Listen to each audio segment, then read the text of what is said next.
आज की कहानी है ब्रह्म ज्ञान का उपदेश। कुशीनगर का राजा बहुत ही दयालु और न्यायप्रिय था। राजा अपनी प्रजा से बहुत प्रेम करता था। दुर्भाग्य से उनके राज्य में एक महामारी फैल गई, जिसके कारण राज्य की अधिकांश जनता बीमार हो गई और लोग मरने लगे।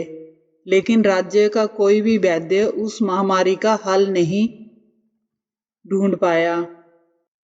राजा ने पड़ोसी राज्य से एक वैद्य बुलवाया। वैद्य भी खुश था कि लोगों की सेवा करके अच्छे से अपनी आजीविका चलाएगा। वैद्य जी ने दिन रात मेहनत करके कुछ ही दिनों में पूरे नगर की महामारी को दूर कर दिया।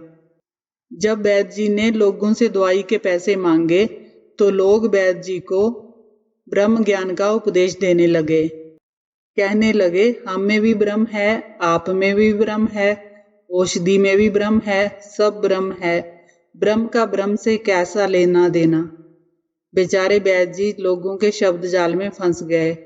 इस तरह लोगों को वैद्य जी से मुफ्त में इलाज करवाने का अच्छा बहाना मिल गया। कुछ दिनों बाद तो वैद्य जी को आजीविका के लाले पड़ने लगे। बड़ी मुश्किल से वैद्य जी को रोटी नसीब हो पाती।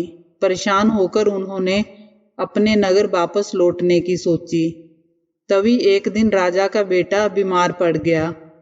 राजवैद्य ने सभी प्रकार की कोशिशें कर ली, किंतु राजकुमार ठीक नहीं हुआ। तब राजा को परदेसी वैद्य जी का ख्याल आया। उन्होंने तुरंत वैद्य जी को बुला भेजा।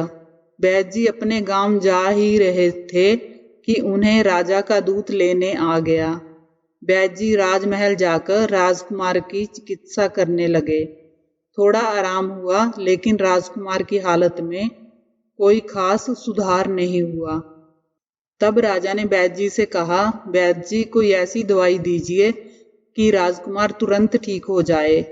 मौका देखकर वैद्य जी ने ब्रह्म ज्ञानियों को सबक सिखाकर अपना बदला लेने की सोची। वैद्य जी बोले, ऐसी दवाई बनाई तो जा सकती है, लेकिन उसके लिए मुझे कुछ ब्रह्म ज्ञानी लोगों का तेल चाहिए। राजा बोला, इसमें कौन सी बड़ी बात है। अपने राज्य में बहुत से ब्रह्म ज्ञानी हैं। मैं अभी अपने सिपाहियों को ब्रह्म ज्ञानी लोगों को लाने के लिए भेजता हूँ।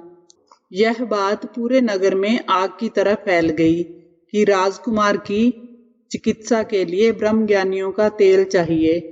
सब लोग बुरी तरह से डर चुके थे। अब कोई भी ब्रह्म ज्ञानी बनने को राजी नहीं था। सिपाही दिन भर नगर में घूमते रहे, लेकिन जिससे भी पूछते वो यही कहता कि ब्रह्म ज्ञानी क्या होता है, हमें तो पता ही नहीं है। कोई कहता, हमारे परिवार में आज तक कोई ब्रह्म ज्ञानी नहीं हुआ। इस तरह थक हार कर सिपाही खाली हाथ ही लौट आए। इतने में वैद्य जी ने राजकुमार को दूसरी औषधि देकर ठीक कर दिया। इसी समय के दौरान वैद्य जी राजा को अपना दुखड़ा भी सुना चुके थे।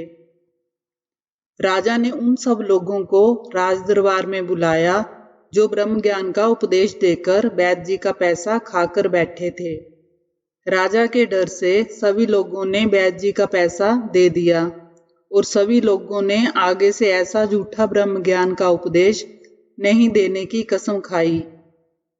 राजा ने वैद्य को अपने राज दरबार में राजवैद्य नियुक्त कर दिया। इसके बाद वैद्य अपने परिवार के साथ खुशी खुशी उस राज्य में रहने लगा।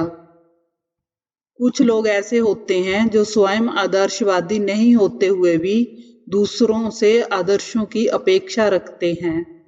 ऐसे झूठे लोग भूल जाते हैं कि ताली एक हाथ से नहीं बजती। हम जैसा दूसरों को देखना चाहते हैं, वैसा हमें भी बनना चाहिए।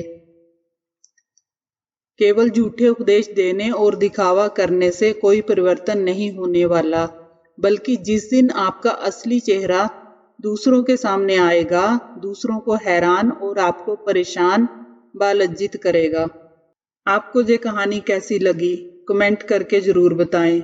अच्छी लगी हो तो वीडियो को लाइक करें, चैनल को सब्सक्राइब करें। कहानी को अंत तक सुनने के लिए आप सभी का धन्यवाद।